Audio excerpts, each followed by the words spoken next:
Assalamualaikum warahmatullahi wabarakatuh. Dalam video kali ini kami akan menyampaikan hasil diskusi kelompok kami tentang nilai-nilai Pancasila dalam kerangka praktik penyelenggaraan pemerintahan negara. Kelas 10 OTP 2. Kelompok 3, 1. Gresika Citra Maharani, absen 12. 2. Intan Ayu Marviana, absen 21. 3. Intan Febrianti, absen 22. 4. Isma Ramadhani Putri, absen 23. 5. Mareta Putri Lestari, absen 32. 6. Maulidia Divatiasya, absen 34.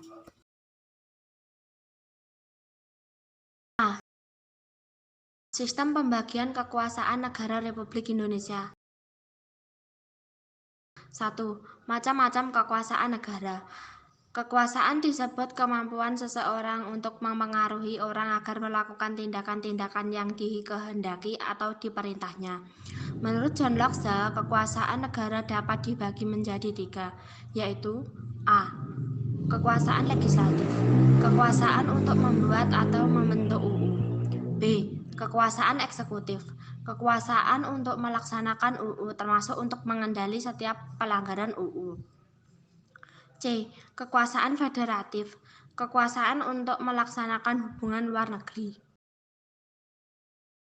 Menurut Montesquieu berpendapat tentang kekuasaan negara.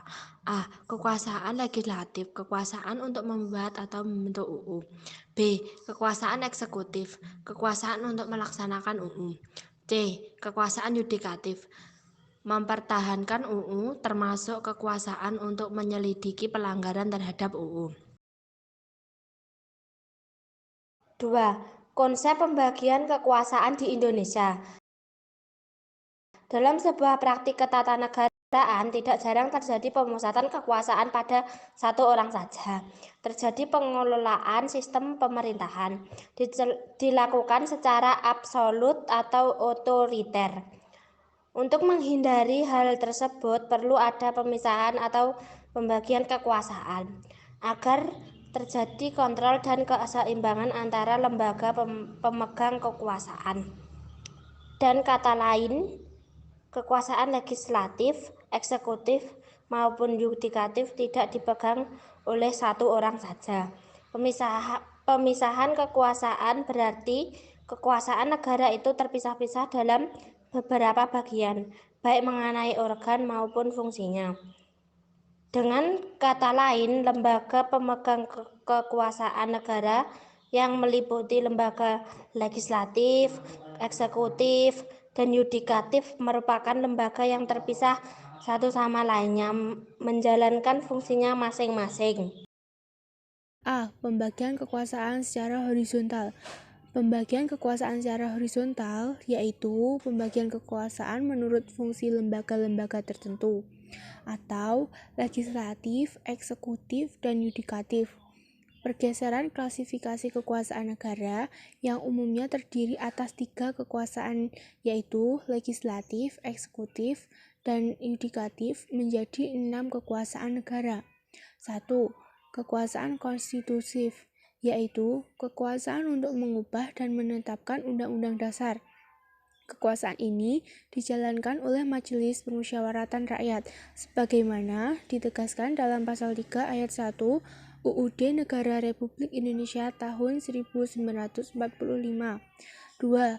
Kekuasaan eksekutif, yaitu kekuasaan untuk menjalankan undang-undang dan penyelenggaraan pemerintahan negara. Kekuasaan ini dipegang oleh Presiden sebagaimana ditegaskan dalam Pasal 4 Ayat 1 UUD Negara Republik Indonesia tahun 1945. 3. Kekuasaan legislatif, yaitu kekuasaan untuk membentuk undang-undang.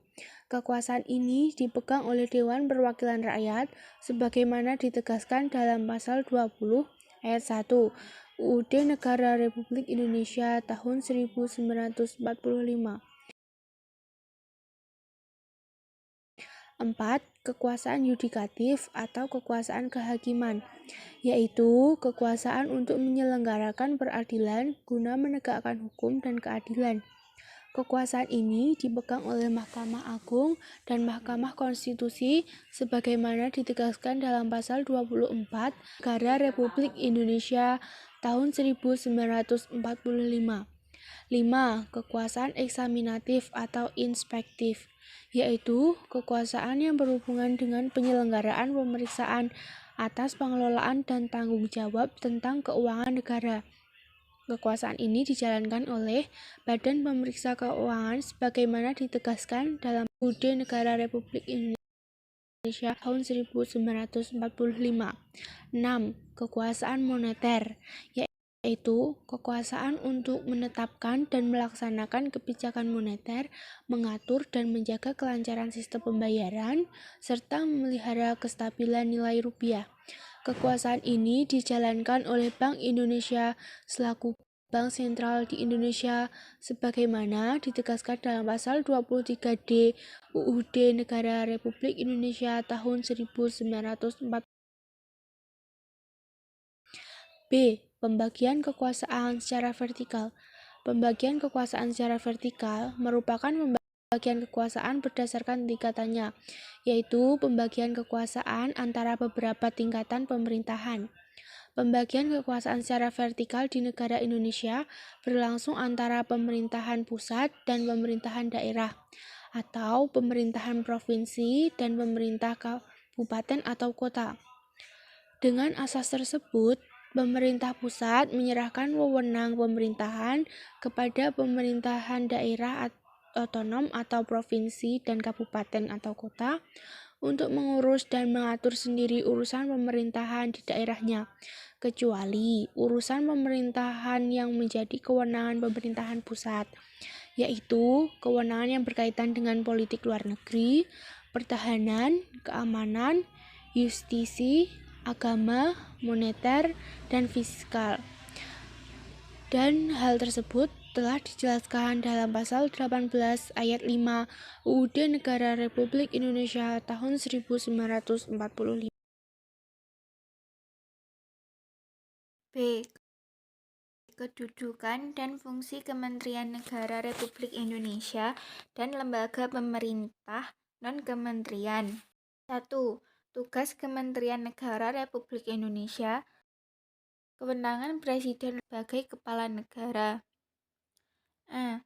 Memegang kekuasaan yang tertinggi atas Angkatan Darat, Angkatan Laut, dan Angkatan Udara.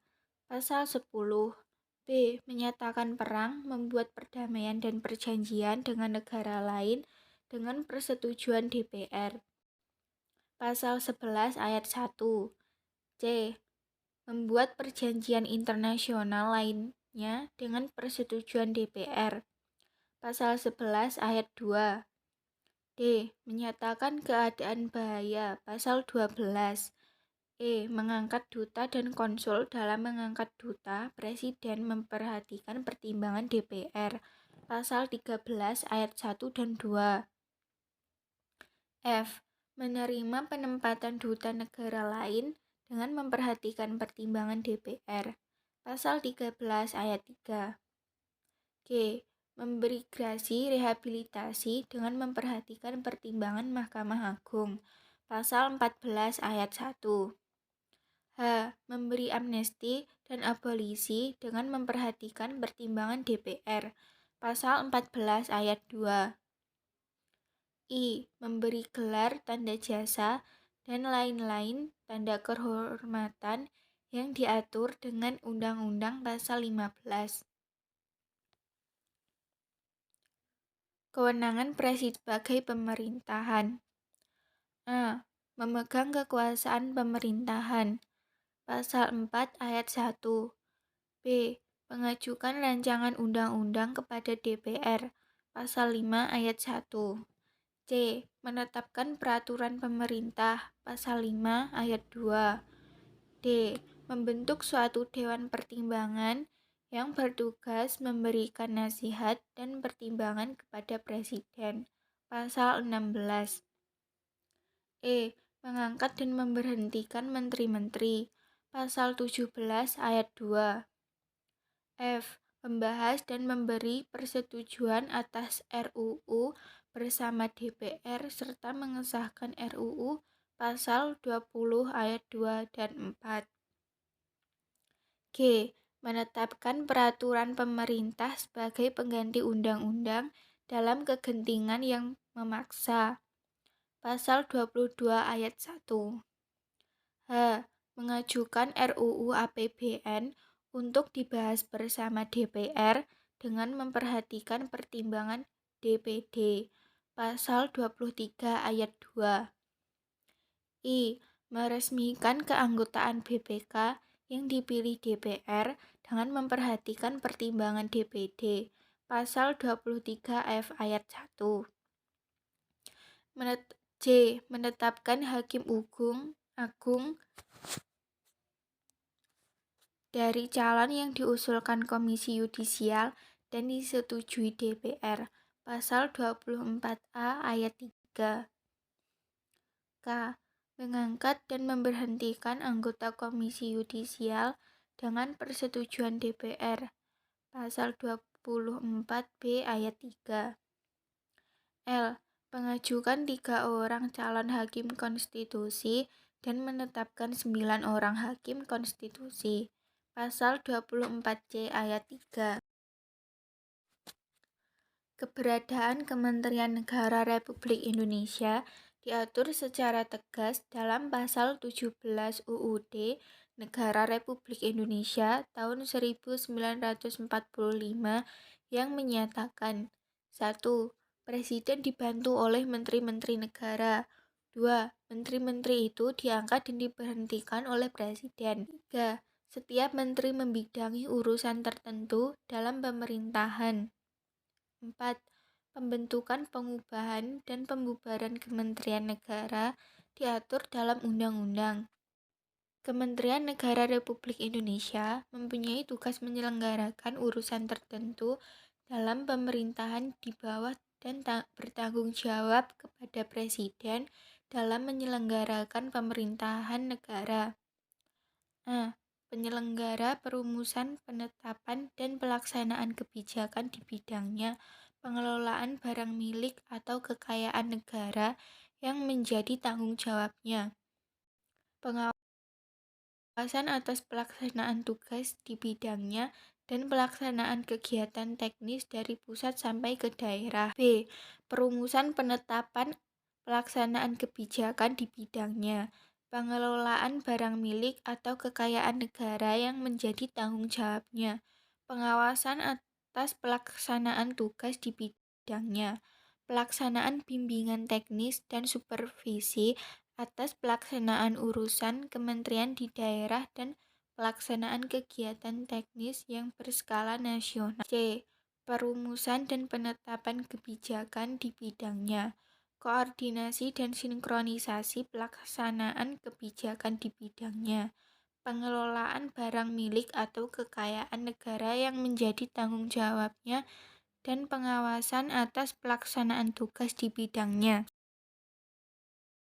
Urusan pemerintah yang menjadi tanggung jawab Kementerian Negara adalah sebagai berikut. A. Urusan pemerintahan yang nomenklatur kementeriannya secara tegas disebutkan dalam UUD Negara Republik Indonesia tahun 1945, meliputi urusan luar negeri, dalam negeri, dan pertahanan. B.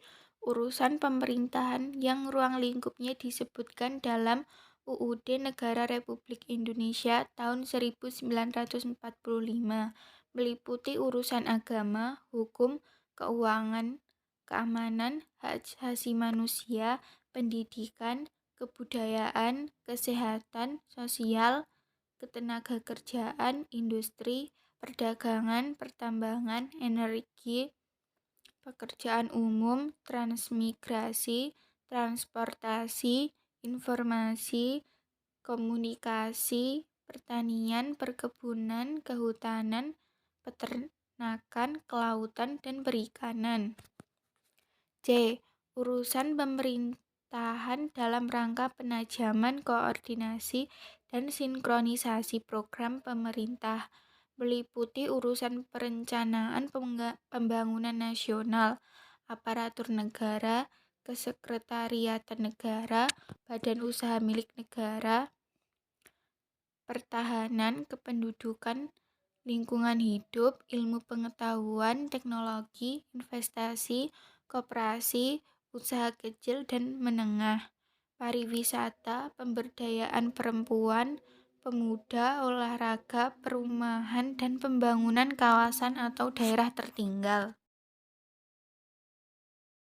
2. Klarifikasi Kementerian Negara Republik Indonesia Pasal 15 Undang-Undang Republik Indonesia Nomor 39 Tahun 2008 tentang Kementerian Negara secara tegas menyatakan bahwa jumlah maksimal kementerian negara yang dapat dibentuk adalah 34 kementerian negara.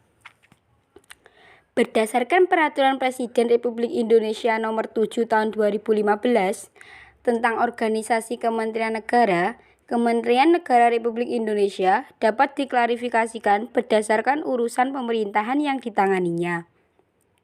A. Kementerian yang menangani urusan pemerintahan yang nomenklatur atau nama kementeriannya secara tegas disebutkan dalam Undang-Undang Dasar Negara Republik Indonesia tahun 1945 adalah sebagai berikut. 1. Kementerian Dalam Negeri. 2. Kementerian Luar Negeri. 3. Kementerian Pertahanan. B. Kementerian yang mempunyai tugas penyelenggaraan urusan tertentu dalam pemerintahan untuk membantu Presiden dalam menyelenggarakan pemerintahan negara dengan upaya pencapaian tujuan kementerian sebagai bagian dari tujuan pembangunan nasional. 1. Kementerian Agama. 2. Kementerian Hukum dan Hak Asasi Manusia.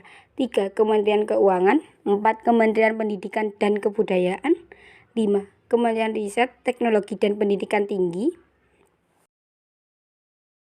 Kementerian yang mempunyai tugas menyelenggarakan urusan tertentu dalam pemerintahan untuk membantu Presiden dalam menyelenggarakan pemerintahan negara serta menjalankan fungsi perumusan dan penetapan kebijakan di bidangnya, koordinasi dan sinkronisasi pelaksanaan kebijakan di bidangnya, pengelolaan barang milik atau kekayaan negara yang menjadi tanggung jawabnya dan pengawasan atas pelaksanaan tugas di bidangnya.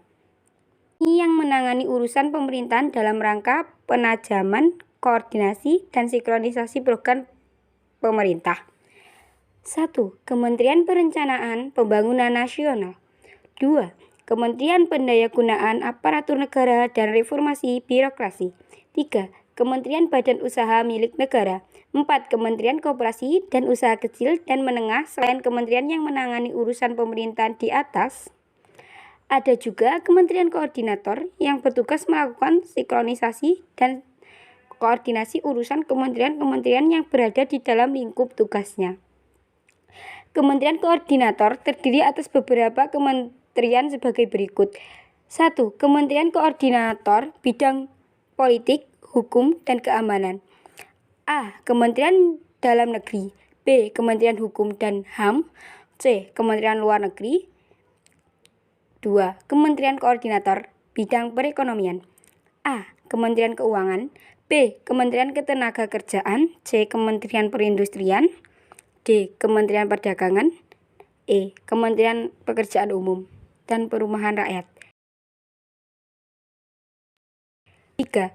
Kementerian Koordinator Bidang Pembangunan Manusia dan Kebudayaan. A. Kementerian Agama. B. Kementerian Pendidikan dan Kebudayaan. C. Kementerian Riset, Teknologi. D. Kementerian Kesehatan.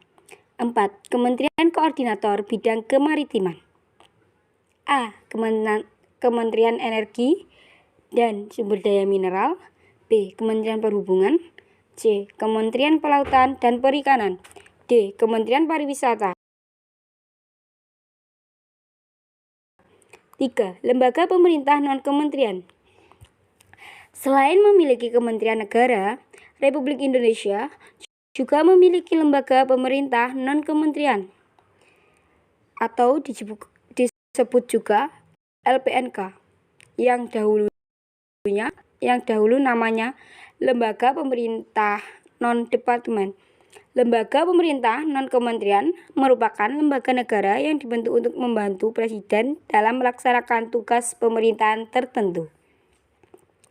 Keberadaan LPNK diatur oleh Pemerintah Indonesia, yaitu Keputusan Presiden Republik Indonesia Nomor 103 Tahun 2001 tentang Kedudukan, tugas, fungsi, kewenangan, susunan organisasi, dan tata kerja lembaga pemerintahan non-departemen. Berikut ini daftar lembaga pemerintah non-kementerian yang ada di Indonesia. 1. Arsip Nasional Republik Indonesia di bawah koordinasi Menteri Pendayagunaan Aparatur Negara dan Reformasi Birokrasi. 2. Badan Informasi Geospasial. 3. Badan Intelijen Negara. 4. Badan Kepegawaian Negara di bawah koordinasi Menteri Pendayagunaan Aparatur Negara dan Reformasi Birokrasi. 5. Badan Kependudukan dan Keluarga Berencana Nasional di bawah koordinasi Menteri Pemberdayaan Perempuan dan Perlindungan Anak. 6. Badan Koordinasi Penanaman Modal di bawah koordinasi Menteri Koordinator Bidang Perekonomian. 7. Badan Koordinasi Survei dan Pemetaan Nasional di bawah koordinasi Menteri Riset dan Teknologi. 8. Badan Meteorologi, Klimatologi, dan Geofisika. 9. Badan Narkotika Nasional. 10. Badan Nasional Penanggulangan Bencana. 11. Badan Nasional Penanggulangan Terorisme. 12. Badan Nasional Penempatan dan Perlindungan Tenaga Kerja Indonesia. 13. Badan Pengawas Obat dan Makanan di bawah koordinasi Menteri Kesehatan. C. Nilai-nilai Pancasila dalam penyelenggaraan pemerintahan. 1. Sistem nilai dalam Pancasila. Sistem nilai adalah konsep atau gagasan yang menyeluruh mengenai sesuatu yang hidup dalam pikiran seseorang atau sebagian besar anggota masyarakat yang dipandang baik. Pancasila sebagai nilai mengandung serangkaian nilai, yaitu ketuhanan, kemanusiaan, persatuan, keadilan. Kelima nilai tersebut merupakan satu kesatuan yang utuh, tidak terpisahkan, mengacu kepada tujuan. 2.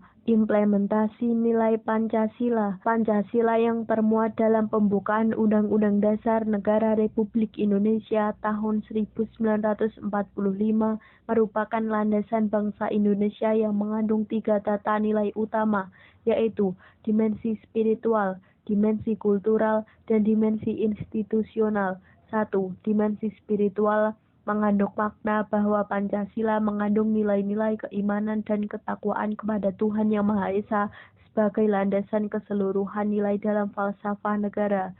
2. Dimensi kultural mengandung makna bahwa Pancasila merupakan landasan falsafah negara, pandangan hidup bernegara, dan sebagai dasar negara. 3. Dimensi institusional mengandung makna bahwa Pancasila harus sebagai landasan utama untuk mencapai cita-cita, tujuan bernegara, dan dalam penyelenggaraan pemerintahan. Aktualisasi nilai spiritual dalam Pancasila tergambar dalam Sila Ketuhanan Yang Maha Esa. Hal ini berarti bahwa dalam praktik penyelenggaraan pemerintahan tidak boleh meninggalkan prinsip keimanan dan ketakwaan terhadap Tuhan Yang Maha Esa. Nilai ini menunjukkan adanya pengakuan bahwa manusia, terutama penyelenggara negara, memiliki keterpautan hubungan dengan Sang Penciptanya. Artinya, di dalam menjalankan tugas sebagai penyelenggara negara, tidak hanya dituntut patuh terhadap peraturan yang berkaitan dengan tugasnya, tetapi juga harus dilandasi oleh satu pertanggungjawaban kelak kepada Tuhan di dalam pelaksanaan tugasnya. Nilai spiritual dalam Pancasila ini sekaligus menjadi nilai lokalitas bagi bangsa Indonesia yang seharusnya dapat teraktualisasi dalam tata kelola pemerintahan. Sila kemanusiaan yang adil dan beradab, Sila Persatuan Indonesia, dan sila kerakyatan yang dipimpin oleh hikmat kebijaksanaan dalam permusyawaratan perwakilan merupakan gambaran bagaimana dimensi kultural dan institusional harus dijalankan. Dimensi tersebut mengandung nilai pengakuan terhadap sisi kemanusiaan dan keadilan yang non-diskriminatif. Demokrasi berdasarkan musyawarah dan transparan dalam membuat keputusan, dan terciptanya kesejahteraan sosial bagi semua tanpa pengecualian pada golongan tertentu. 3 nilai utama yang tertuang dalam pembukaan Undang-Undang Dasar Negara Republik Indonesia tahun 1945 harus senantiasa menjadi pertimbangan dan perhatian dalam sistem dan proses penyelenggaraan pemerintahan dan pembangunan bangsa. Pancasila sebagai falsafah bangsa dalam bernegara merupakan nilai hakiki yang harus termanifestasikan dalam simbol-simbol kehidupan bangsa, lambang pemersatu bangsa, dan pandangan hidup bangsa. Nilai spiritualitas hendaknya menjadi pemandu bagi penyelenggaraan pemerintahan agar tidak melakukan aktivitas-aktivitas di luar kewenangan dan ketentuan yang sudah digariskan. 3. Nilai-nilai Pancasila dalam penyelenggaraan pemerintahan negara. Berdasarkan analisis makna, nilai-nilai Pancasila diharapkan akan diperoleh makna yang akurat dan mempunyai nilai filosofis. Dengan demikian, penyelenggaraan negara harus berdasarkan pada nilai-nilai Pancasila yang terdapat dalam pembukaan Undang-Undang Dasar Negara Republik Indonesia tahun 1945 sebagai berikut. A. Nilai sila ketuhanan yang Maha Esa. 1. Pengakuan adanya causa prima, sebab pertama, yaitu Tuhan yang Maha Esa. 2. Menjamin penduduk yang memeluk agama masing-masing dan beribadah menurut agamanya. 3. Tidak memaksa warga negara untuk beragama, tetapi diwajibkan memeluk agama sesuai hukum yang berlaku. 4. Ateisme dilarang hidup dan berkembang di Indonesia. 5. Menjamin perkembangan dalam tumbuh suburnya kehidupan beragama, toleransi antar umat, dan dalam beragama. 6. Negara memfasilitasi bagi tumbuh kembangnya agama dan iman warga negara dan menjadi mediator ketika terjadi konflik antar agama. B. Nilai sila kemanusiaan yang adil dan beradab. 1. Menempatkan manusia sesuai dengan hakikatnya sebagai makhluk Tuhan, karena manusia mempunyai sifat universal. 2. Menjunjung tinggi kemerdekaan sebagai hak segala bangsa, hal ini juga bersifat universal. 3. Mewujudkan keadilan dan peradaban yang tidak lemah. Hal ini berarti bahwa yang dituju masyarakat Indonesia adalah keadilan dan peradaban yang tidak pasif, yaitu perlu pelurusan dan penegakan hukum yang kuat jika terjadi penyimpangan-penyimpangan, karena keadilan harus direalisasikan dalam kehidupan bermasyarakat. C. Nilai sila persatuan Indonesia. 1. Nasionalisme. 2. Cinta bangsa dan tanah air. 3. Menggalang persatuan dan kesatuan bangsa. 4. Menghilangkan penonjolan kekuatan atau kekuasaan, keturunan, dan perbedaan warna kulit. 5. Menumbuhkan rasa senasib dan sepenanggulangan. D. Nilai sila kerakyatan yang dipimpin oleh hikmat kebijaksanaan dalam permusyawaratan perwakilan. 1. Hakikat sila ini adalah demokrasi. Demokrasi dalam arti umum yaitu pemerintah dari rakyat, oleh rakyat dan untuk rakyat. 2. Permusyawaratan. Artinya mengusahakan putusan bersama secara bulat, baru sesudah itu diadakan tindakan bersama. Di sini terjadi simpul yang penting yaitu mengusahakan putusan bersama secara bulat. 3. Dalam melakukan putusan diperlukan kejujuran bersama. Hal yang perlu diingat bahwa keputusan bersama dilakukan secara bulat sebagai konsekuensi adanya kejujuran bersama. 4. Perbedaan secara umum demokrasi di negara barat dan di negara Indonesia yaitu terletak pada permusyawaratan rakyat dan sosial bagi seluruh rakyat Indonesia. 1. Kemakmuran yang merata bagi seluruh rakyat dalam arti dinamis dan berkelanjutan. 2. Seluruh kekayaan alam dan sebagainya dipergunakan bagi kebahagiaan bersama menurut potensi masing-masing. 3. Melindungi yang lemah agar kelompok warga masyarakat dapat bekerja sesuai dengan bidangnya.